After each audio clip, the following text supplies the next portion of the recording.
안녕하세요. 수박 겉핥기입니다. 오늘은 헤로도토스의 역사 제2권 에우테르페에서 가장 도발적이고 흥미로운 대목을 다뤄보겠습니다. 바로 이집트인의 풍속과 그것이 그리스 세계를 완전히 뒤집어 놓는 반전의 수사학입니다.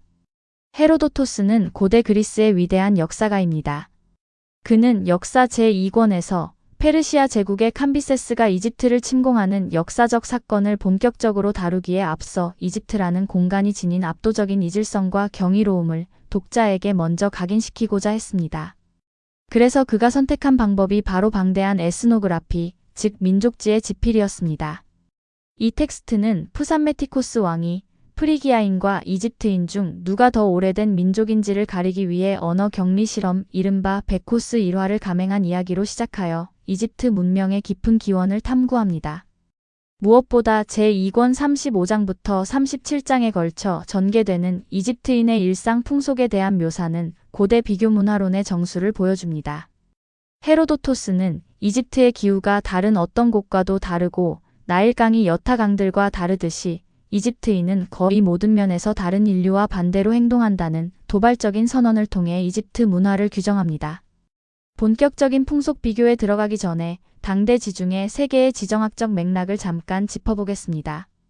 푸산메티코스 왕의 베코스 언어 격리 실험은 문명의 기원이라는 거대한 질문에 대한 고대인들의 탐구를 보여줍니다.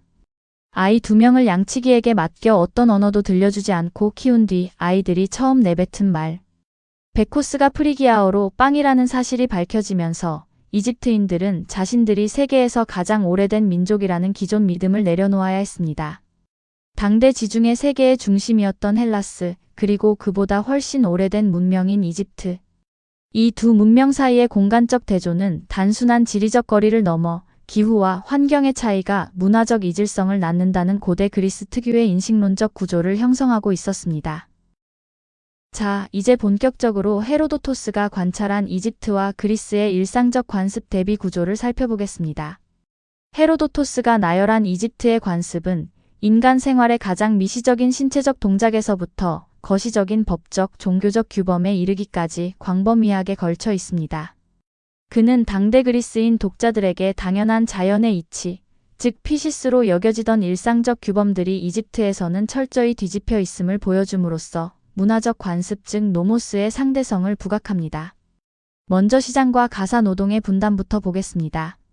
이집트에서는 여성이 시장, 아고라에 나가 상거래를 하고 남성은 집안에 머물며 배틀을 짭니다. 반면 그리스에서는 남성이 공적 공간에서 활동을 전담하고 여성은 집안에 머물며 가사와 직조를 담당하는 것이 미덕이었죠. 직조 방식도 정반대입니다. 이집트에서는 배틀의 시시를 위에서 아래로 밀어내리지만 그리스에서는 시시를 아래에서 위로 밀어 올립니다. 짐을 나르는 신체 부위마저 뒤집혀 있습니다. 이집트 남성은 머리에 이고 짐을 나르고 여성은 어깨에 짊어집니다. 그리스에서는 통상적으로 남성이 어깨를, 여성이 머리를 사용하여 짐을 날랐습니다. 배설과 식사 관습은 더욱 충격적입니다. 이집트에서는 여성이 서서, 남성이 앉아서 소변을 봅니다. 그리스와 정반대죠. 더 나아가 배설은 집안에서 하고 식사는 집 밖 길거리에서 합니다. 이집트인들은 이에 대해 이렇게 변명합니다. 불명예스럽지만 필수적인 일은 은밀하게, 불명예스럽지 않은 일은 공개적으로 해야 한다. 비록 그리스인들에게 기이하게 들리더라도 이것은 그 자체로 완벽한 논리적 정합성을 갖추고 있었습니다. 종교와 사제직에서도 반전이 나타납니다. 이집트에서는 오직 남성만이 남신이든 여신이든 모든 신의 사제가 될 수 있었습니다. 반면 그리스에서는 여성도 여신의 사제가 될 수 있으며 중요한 종교적 역할을 수행했죠. 위생 관습도 대조적입니다. 이집트의 사제들은 위생을 목적으로 머리와 온몸의 털을 완전히 삭발했는데 다른 민족의 사제들은 신성함의 표시로 머리를 길게 길렀습니다.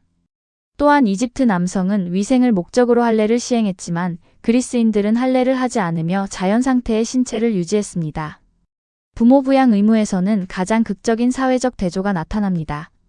이집트에서는 아들은 원치 않으면 부모를 부양할 의무가 없으나 딸은 원치 않아도 반드시 부양해야 합니다. 그리스에서는 정반대로 아들이 부모를 부양할 절대적인 법적, 도덕적 의무인 트랩트라를 지고 있었습니다. 이 부분은 뒤에서 더 자세히 다루겠습니다. 거주 공간에서도 차이가 큽니다.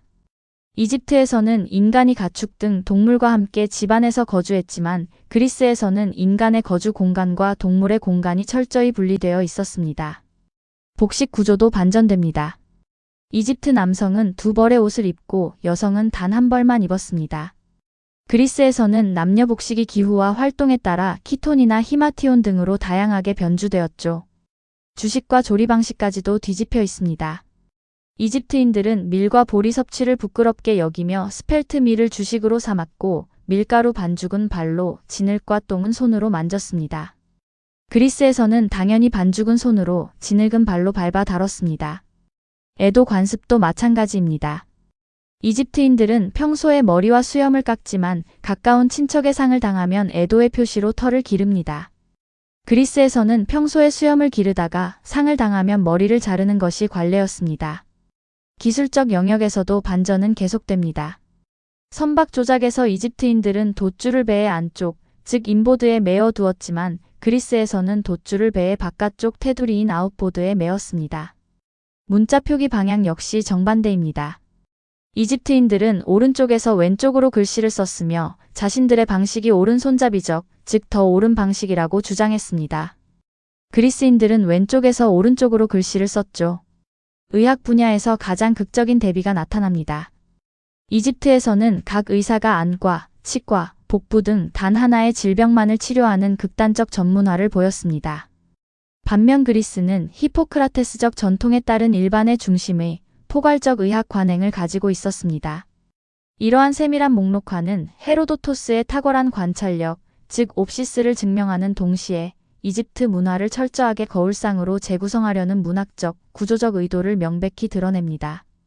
배설행위와 같은 가장 은밀한 생물학적 영역에서부터 돛줄을 매는 선박 건조의 기술적 영역에 이르기까지 헤로도토스는 그리스인 독자들에게 익숙한 모든 상징적, 물질적 좌표계를 180도 뒤집어버리는 지적 충격을 선사한 것입니다. 그렇다면 이 반전이라는 수사학은 단순한 관찰의 나열일까요? 아닙니다. 헤로도토스가 구사한 역전의 기법에는 타자를 통해 자기 자신을 비추는 거울의 논리와 우주적 질서를 확인하려는 철학적 기획이 숨어 있습니다. 프랑수와 아르토는 그의 명저 헤로도토스의 거울에서 헤로도토스가 타자성, 즉 알테리티를 재현하고 구조화하는 방식을 규명했습니다. 아르토의 분석에 따르면 고대 그리스인들은 자신들이 거주하는 헬라스를 세계의 중심이자 문명의 표준으로 인식했고 지구의 가장자리 변방으로 갈수록 야만적이고 기이한 이질성이 심화된다고 믿었습니다. 스키티아인들이 바로 그런 미개하고 거친 백지 상태의 타자였죠. 그러나 이집트는 달랐습니다. 이집트는 단순한 야만이 아니었습니다. 그들은 그리스보다 훨씬 오래된 기원을 지녔으며 신들의 이름과 종교적 제의를 그리스에 전수해준 문명의 근원지였습니다. 따라서 헤로도토스는 이집트를 스키티아인들처럼 미개한 타자로 그릴 수 없었습니다. 대신 헤로도토스는 독자들이 이 급진적으로 다른 고도 문명을 지적으로 소화할 수 있도록 자신들에게 가장 익숙한 규범을 수학적 대칭점처럼 완전히 뒤집어 보여주는 역전의 수사학을 채택한 것입니다. 즉, 이집트에 대한 그의 민족지는 이집트 자체의 실제에 대한 객관적 기록이라기보다는 아테네를 비롯한 고대 그리스의 정체성을 역광으로 비추는 거울 역할을 수행합니다. 이집트라는 거울을 통해 그리스인들은 무의식적으로 따르던 자신들의 관습, 노모스를 대상화하고 재인식하게 되는 철학적 효과를 얻게 되는 것이죠.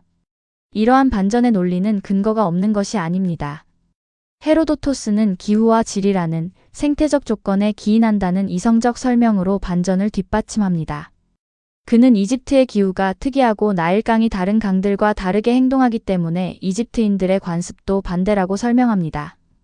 뜨거운 태양이 강물을 증발시켜 여름에 범람하는 나일강의 역설적 생태계는 그리스의 상식과는 정반대였습니다. 이는 훗날 히포크라테스 문헌인 공기, 물, 장소에 관하여에서도 나타나는 고대 그리스 특유의 환경결정론적 세계관을 반영합니다. 대립항, 즉 이양대립을 통해 세상을 이해하던 고대 그리스 철학의 틀 속에서 이집트의 극단적인 반전은 세계가 무질서한 혼돈, 카오스가 아니라 정반대의 축들이 거대한 대칭을 이루는 질서정연한 코스모스라는 사실을 증명하는 강력한 기제로 작동합니다. 이제 헤로도토스가 선택한 역전의 항목들 중에서도 가장 도발적인 부분을 들여다보겠습니다. 젠더 역할과 가족 부양 규범, 그리고 직업 계층 구조에 대한 서술은 당시 아테네 중심의 그리스 사회체제에 깊은 균열을 내며 문화적 대화를 촉발합니다. 고대 아테네 민주정 하에서 이상적인 시민의 삶은 철저히 젠더에 의해 공간적으로 분리되어 있었습니다. 남성은 광장인 아고라와 전장에서 정치, 상업, 공적 활동을 전담했고 여성은 가정인 오이코스 내부에 머물며 가사와 직물 짜기에 전념하는 것이 미덕이었습니다. 더 나아가 여성은 법적 보호자인 퀴리오스 없이는 경제적, 법적 행위를 독자적으로 수행할 수 없는 종속적 존재였습니다. 그러나 헤로도토스의 이집트에서는 이 모든 것이 뒤집힙니다. 여성이 상업 중심의 공적 공간으로 진출하고 남성은 집안 가장 깊숙한 곳에서 배를 짭니다. 캐롤린 데왈드 등의 연구자들은 헤로도토스가 이러한 묘사를 통해 이집트 남성을 단순히 여성화하거나 조롱하려 한 것이 아니라고 지적합니다. 인류 역사상 가장 오래되고 지혜로운 문명 중 하나인 이집트에서 성역할이 정반대라는 사실은 아테네 남성 독자들에게 자신들의 절대적인 가부장적 공간 분할이 자연의 섭리, 피시스가 아니라 특정 폴리스의 우연한 관습, 노모스에 불과할 수 있다는 급진적인 문화 상대주의적 시각을 열어주는 것입니다. 남녀의 생물학적 신체가 짐을 나르는 부위나 소변을 보는 자세에서조차 그리스와 정반대라는 서술은 당대 그리스 의학이 규정하던 남성과 여성 신체의 위계적 이분법, 즉 뜨거움과 차가움, 건조함과 습함이라는 구분에 대한 도발적인 반문이기도 합니다. 가장 극적인 사회적 대조는 부모 부양 의무에서 나타납니다. 고대 그리스 사회에서 장성한 아들이 늙은 부모를 부양하는 것은 트랩트라라 불리는 절대적인 법적, 도덕적 의무였습니다. 기원전 6세기 아테네의 솔론법에서도 서자 등의 극히 예외적인 경우를 제외하고는 아들의 부양 의무를 강제했습니다. 반면 헤로도토스는 이집트에서 아들은 부모를 부양할 강제성이 전혀 없으며 오직 딸만이 그 의무를 전담한다고 서술합니다. 이 파격적인 민족지적 정보는 당대 아테네 지식인 사회에 엄청난 파급력을 미쳤습니다. 소포클레스는 기원전 401년경 상연된 비극 콜로노스의 오이디푸스에서 이 헤로도토스의 묘사를 직접적으로 차용합니다. 작품 속에서 오이디푸스의 두 아들인 폴리네이케스와 에테오클레스는 권력 투쟁에 눈이 멀어 눈먼 아버지를 버림으로써 그리스적 규범인 트랩트라를 저버립니다. 반면 두 딸인 안티고네와 이스메네는 이집트의 관습처럼 아버지를 헌신적으로 부양하며 희생합니다. 소포클레스는 아들들의 도덕적 타락과 딸들의 숭고한 이타심을 극적으로 대비시키기 위해 이집트의 관습을 은유적 장치로 활용했으며 이는 헤로도토스의 에스노그라피가 아테네 사상계의 윤리적 담론 형성에 얼마나 깊이 개입했는지를 명증하게 보여줍니다. 사회 계층에 있어서도 헤로도토스는 이집트 사회가 직업과 신분에 따라 철저히 분절된 카스트적 구조를 지니고 있다고 분석했습니다. 그는 제2권 164장에서 이집트인을 사제, 전사, 소몰이, 돼지치기, 상인, 통역사, 조타수 등 7개의 독자적인 계급으로 묘사합니다. 한 명의 자유시민이 평시에는 농부를, 전시에는 중장보병 즉 호플리테스를, 민회에서는 정치가의 역할을 중첩적으로 수행하는 그리스 폴리스의 유동적인 다기능성과는 완벽히 대치되는 구조입니다. 이러한 분절화의 극단은 의학 분야에서 나타납니다. 헤로도토스는 각 의사가 안과, 치과, 복부 등 단 하나의 질병만을 치료한다고 경탄을 금치 못했습니다. 이는 질병을 인체의 특정 부위의 문제로 환원하지 않고 기후와 체액의 전반적인 균형 속에서 파악하던 그리스의 히포크라테스적 일반의 관행과 뚜렷한 대조를 이룹니다. 흥미롭게도 헤로도토스는 제3권 129장에서 페르시아의 다리우스 왕이 발목을 삐었을 때 이집트 최고 전문의들이 물리적 폭력을 가해 상태를 악화시킨 반면 크로톤 출신의 그리스 의사 데모케데스가 부드러운 전인적 처방으로 왕을 치료한 일화를 소개합니다. 이를 통해 헤로도토스는 이집트의 극단적 전문화가 지니는 한계를 지적하며 그리스적 통합 의료 시스템의 상대적 우위와 부드러움을 에둘러 강조하는 이중적 태도를 취하고 있습니다. 헤로도토스의 제2권은 인류 최초의 체계적 민족지로 찬사받지만 그가 정보를 수집하고 가공한 과정은 오랜 세월 학계의 치열한 사료 비판의 대상이 되어왔습니다. 그는 자신의 역사서술 원칙을 옵시스, 즉 직접 관찰, 아코에, 즉 전승과 청취, 근엄해, 즉 비판적 판단으로 명확히 구분하려 노력했습니다. 그러나 고대 이집트어와 문자를 전혀 해독하지 못한 이방인 역사가로서 그가 직면한 언어적, 문화적 장벽은 명백했습니다. 그 치명적인 결과가 피라미드 서술에서 드러납니다. 헤로도토스는 멤피스, 테베, 헬리오폴리스의 사제들을 교차 면담하며 정보를 수집했다고 자부했습니다. 그러나 이 정보의 중개자는 하급 성직자이거나 그리스 관광객을 상대로 이집트를 안내하던 일종의 관광 가이드 격인 통역사들이었을 확률이 높습니다. 제2권 125장에서 헤로도토스는 쿠프 왕의 대피라미드 비문을 통역사에게 번역하게 한 결과 건설 노동자들에게 지급된 무, 양파, 마늘의 비용이 은 1600탈란트에 달한다고 기록했습니다. 그러나 현대 이집트학에 따르면 이는 죽은 파라오의 영혼을 위해 바쳐지는 전통적인 제물 목록을 통역사가 무지한 그리스 여행객의 흥미를 끌기 위해 대규모 토목 공사의 급식 청구서로 오역하고 과장한 것입니다.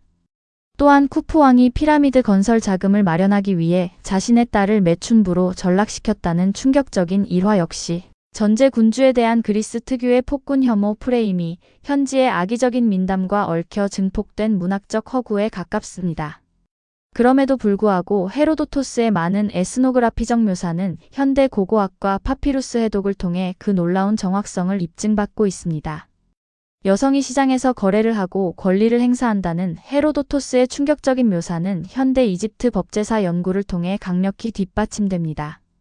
람세스 시대인 기원전 1142년경 데이르 엘 메디나 마을에서 작성된 나우나크테의 유언장 파피루스가 바로 그 증거입니다. 옥스퍼드 애쉬몰린 박물관에 소장된 이 문서를 보면 자유민 여성인 나우나크테는 자신의 재산을 남편이나 남성 후견인의 간섭 없이 온전히 통제하고 법적 효력을 발휘했습니다. 그녀는 노후에 자신을 돌보지 않고 불효한 3명의 자식을 유산 상속에서 완벽히 배제하고 자신을 부양한 나머지 5명에게만 재산을 물려주었습니다. 이는 딸이든 아들이든 부양의 실질적 제공 여부에 따라 재산권 행사가 여가장의 뜻대로 이루어졌음을 보여주며 그리스 여성에 비해 압도적으로 높았던 이집트 여성의 경제적 주체성을 입증합니다. 의학의 전문화에 대한 검증도 인상적입니다. 에드윈 스미스 외과 파피루스와 에베르스 부인과 파피루스의 해독은 이집트 의사들이 고도로 전문화되어 있었다는 제2권 84장의 서술을 완벽히 입증합니다.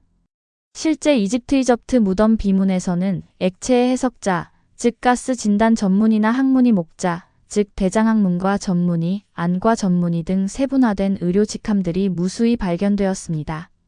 꿀, 버드나무 추출물, 즉 살리실산의 원료이자 아스피린의 선조격인 성분, 그리고 안티몬 등을 활용한 정교한 약물학은 히포크라테스 이전부터 이집트가 고대 세계의 의학 강국이었음을 증명합니다. 가장 극적인 고고학적 승리는 제2권 96장에 묘사된 바리스 화물선의 발굴입니다. 헤로도토스는 아카시아 나무판들을 약 1m 길이의 벽돌처럼 엇갈리게 짜맞추고 파피루스로 틈을 메우며 선체 바닥을 관통하는 단일 조타노를 가졌고 돛줄을 안쪽에 매는 기이한 배를 묘사했습니다. 선박공학자들은 오랫동안 이 서술을 불신했습니다. 그러나 2003년 프랑크 고디오 팀이 아부키르만에 수몰된 고대 항구 토니스 헤라클레이온에서 17을 발굴해내면서 헤로도토스의 기계공학적 관찰이 한치의 오차도 없는 진실이었음이 증명되었습니다. 하지만 헤로도토스는 지구 끝자락의 신비로운 이국을 기대하는 그리스 독자들의 문학적 갈증을 해소하기 위해 객관적 관찰의 영역에 신화와 낭만을 덧칠하는 실수를 범하기도 했습니다. 아라비아에서 500년마다 한 번씩 모략으로 만든 아레부친에 시신을 담아 태양의 신전으로 날아온다는 불사조 전설이나 봄이 되면 이집트로 침략해 들어와 따오기 때와 공중전을 벌인다는 날개 달린 뱀에 대한 서술이 대표적입니다. 헤로도토스 스스로도 불사조에 대해서는 그림으로만 보았을 뿐이며 믿기 어렵다고 비판적 거리를 두었으나 날개 달린 뱀에 대해서는 아라비아 인근에서 수많은 뱀의 뼈와 척추 무더기를 직접 관찰했다고 덧붙이며 신빙성을 부여하려 애썼습니다. 현대 생물학자들은 그가 북아프리카 사막에 실존하는 뿔 달린 살무사나 특정 파충류의 화석을 보고 현지인들의 과장된 전설과 결합하여 공상적인 신화적 동물로 비화시켰다고 분석합니다. 이는 이국 취향적 오리엔탈리즘의 고대적 발현이라 할 수 있습니다. 또한 상속에 있어 딸만이 부모를 부양해야 한다는 명제 역시 극단화된 서사적 조작이 개입되어 있습니다. 고대 이집트의 보편적인 유산분배 원칙에 따르면 상속과 장래 주관의 의무는 1차적으로 장자에게 부여되는 것이 원칙이었습니다. 다만 아들이 없거나 무능할 경우 딸이 가장의 권한과 부양 의무를 대행할 수 있는 유연성이 존재했을 뿐입니다. 헤로도토스는 그리스의 북의 중심주의와 완벽한 대척점을 만들기 위해 이집트의 상대적으로 유연하고 평등한 남녀 상속 규범을 딸의 배타적 부양 의무라는 단일하고 자극적인 명제로 과장 및 단순화한 것입니다. 2500년 헤로도토스가 민중의 생생한 일상과 물질 문명을 기록한 인류 최초의 체계적 민족지는 그 오랜 세월을 관통하여 우리에게 도달해 있습니다. 180도 가장 익숙한 규범을 완전히 뒤집어 보여주는 반전 수사학을 통해 헤로도토스는 당대 독자들에게 강력한 지적 충격을 선사했습니다. 비록 통역의 한계와 이국 취향의 윤색이 섞여 있으나 파피루스와 수중 고고학이 증명하듯 그의 집요한 관찰력은 2500년의 세월을 관통하여 이집트 민중의 생생한 일상과 물질 문명을 우리에게 복원해주고 있습니다.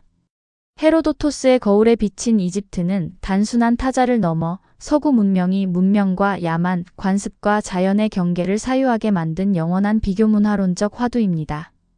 이집트인은 모든 것을 반대로 한다는 그의 선언은 당대 아테네 독자들에게 세계의 지평을 넓혀주고 자신들의 폐쇄적인 관습을 성찰하게 만든 위대한 지적 충격파였습니다. 그리고 그 충격파는 2500년이 지난 오늘날에도 여전히 울리고 있습니다.